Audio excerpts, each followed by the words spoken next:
안녕하세요. 골드만삭스리입니다. 오늘은 1998년도 공동경비구역 판문점 JSA의 김은중이 의문사에 대해서 알아보겠습니다. 1998년 판문점 공동경비구역 JSA 3번 벙커에서 경비소대장인 김은중이가 의문사한 사건입니다. 김은중이의 아버지는 예비역 육군 중장 김척이 되겠습니다. 그러니까 뭐 현역일 때는 이제 소장이죠. 별 둘이었죠. 이제 제대를 했으니까 예편됐으니까 이제 중장 예비역 중장이 된 거죠. 별 셋이 된 거죠. 이 김척 소장 별 둘은 제1군단의 군단장을 역임한 고위 장성이 되겠습니다. 이 김은중이가 죽었을 때의 육군의 수사 과정에서 각종 잘못이라든가 조작했다든가 한 이런 의문점이 대두되고 있습니다. 그러니까 군대 내에서 사고가 터지면은 군이 내부에서 이제 조사를 하고 이제 사건을 종결 하는데 이때 이제 이제 뭐 자기네들이 잘못된 거 뭐 제도라든가 뭐 어떻든 이런 것들을 노출시키기 싫으니까 은폐하고 가리고 숨기고 축소하고 사건을 조작하고 뭐 이런 경우가 왕왕 발생이 돼 왔다는 것이 되겠습니다. 이날 사망한 날 점심을 먹고 12시 20분쯤에 정찰을 하겠다고 상황실을 나간 김중희가 그 후 지하 벙커에서 싸늘한 죽음으로 소대원이 발견하게 됩니다. 이 시체의 오른발에서부터 50m 떨어진 곳에 베레타 M9 소총이 떨어져 있었고 김중희의 오른쪽 머리에는 총으로 쏜 권총 총상이 발견되겠습니다.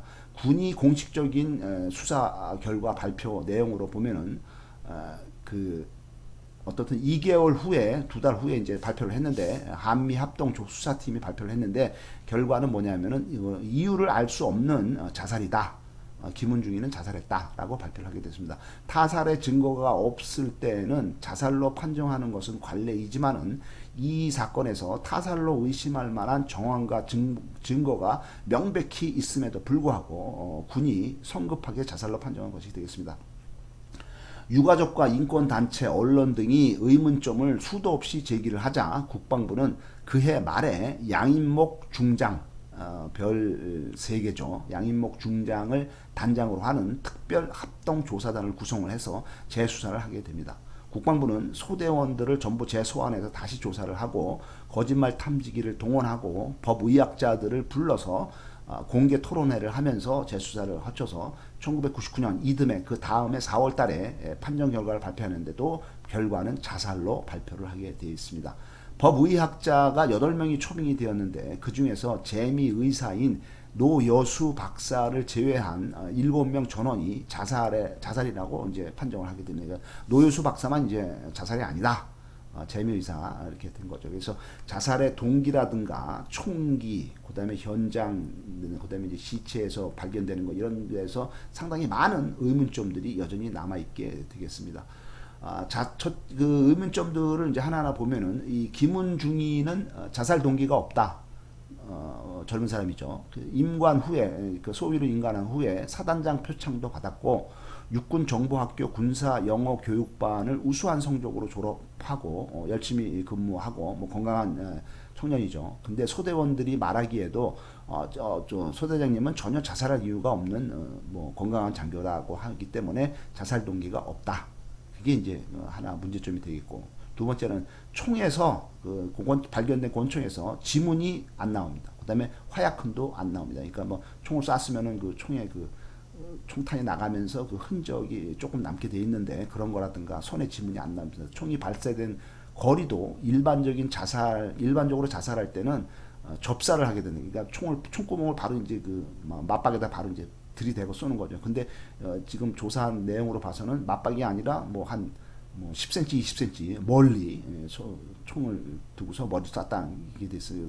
그래서 근접사가 로 이제 확인이 되는데, 이 근접사로 해서 자살하는 사람은 뭐 3%도 안 돼요. 거의 대부분 사람들은 거의 그렇게 안 하고 총구멍을 바로 이제 맞박에다 밀착시켜서 총을 접사를 하는데, 김은중이 같은 경우에는 이게 뭐 한 10cm, 20cm 거리에서 멀리서 권총을 자기 머리 쪽으로 향하고 쐈다라는 근접사로, 이것도 좀 이해가 안 되는 면이 되겠습니다.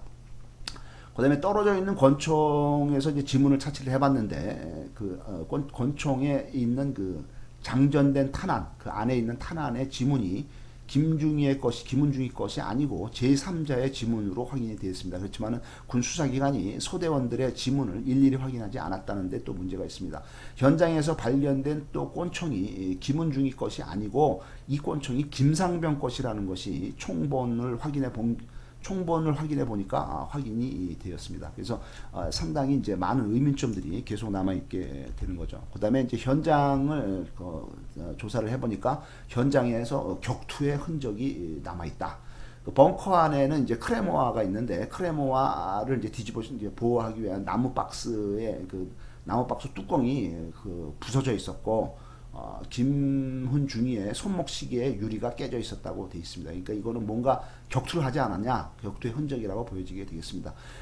사건 10년이 지난 2009년도에 군 의문사 진상규명위원회가 재수사를 하게 되었고 2012년도 또 3년이 지나서 국민권익위원회가 재수사를 하지만은 자살인지 타살인지 결국 시간이 너무 많이 흘러서 10년 13년이 지났기 때문에 규명을 못하고 진상규명 불능이다. 이렇게 결론을 내리게 되겠습니다. SBS 방송에 그것이 알고 싶다에서는 1998년도에 이 사건이 터졌을 때 바로 그때 이 사건을 방송을 했습니다. 방송을 했기 때문에 이제 언론이 이제 들끓기 때문에 이제 군에서 다시 재수사를 이제 하게 된 거고 2010년 거의 한 12년이 지난 후에 잊혀진 사건을 다시 한번 그것이 알고 싶다가 다시 이제 정리를 해서 방송을 했고 2014년에 또 한 번 다시 정리를 해서 방송을 하게 되었습니다. 이 방송에 나온 여러 가지 그 정황을 봐서는 자살이 아님이 입증이 되겠습니다. 2019년도에 사건 발생 후에 거의 20년이 지난 후에 군에서는 김은중의 사망을 순직으로 인정을 하게 되겠습니다. 다만 사망 원인이 자살인지 타살인지는 규명 불능으로 판단이 돼서 사건의 내막은 영구 미제로 되겠습니다. 그러니까 만약에 타살일 경우에 그 살인범은 누구일까? 그 사람은 이제 영구히 사라진 겁니다. 그래서 이 사건은 영구 미제 사건으로 종료하게 되어 있습니다. 감사합니다.